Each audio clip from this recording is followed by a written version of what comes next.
Leaders for Equality. Führungskräfte nutzen Chancen. Unter diesem Titel haben wir, ein Team der Organisationspsychologie der Universität St. Gallen, rund 1200 Schweizer Führungskräfte befragt, was Männer in Führungspositionen für die Gleichstellung von Männern und Frauen im Unternehmen tun können. Die Ergebnisse haben gezeigt, dass Männer hier aktiv werden wollen und dies auch bereits sind, zugleich aber noch weiteres Potenzial besteht.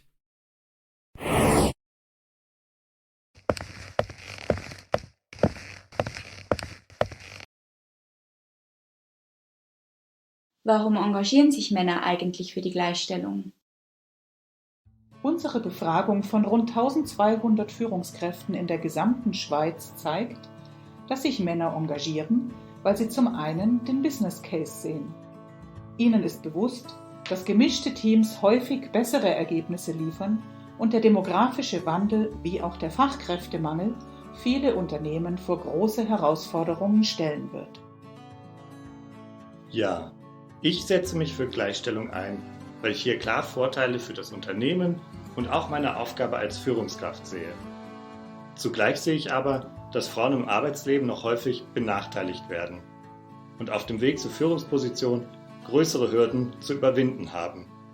Und darum setze ich mich klar auch für Fairness am Arbeitsplatz ein.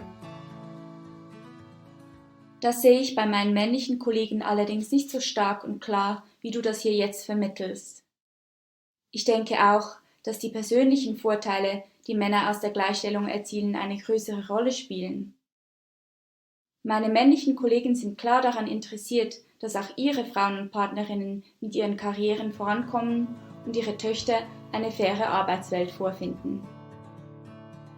Und schlussendlich bringen doch klare Vorgaben im Unternehmen viel mehr, als auf die individuelle Motivation der Männer zu setzen.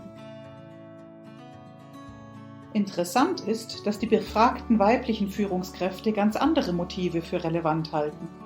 Sie sehen ihre männlichen Kollegen stärker über persönliche Aspekte motiviert, zum Beispiel der Blick auf die eigene Tochter oder Frau und den dort miterlebten Herausforderungen. Auch halten sie klare Vorgaben im Unternehmen für zielführender. Das schaut ja ganz so aus, als ob die befragten Männer hier stärker als Führungskräfte denken, während die befragten Frauen stärker den Privatmann im Visier haben.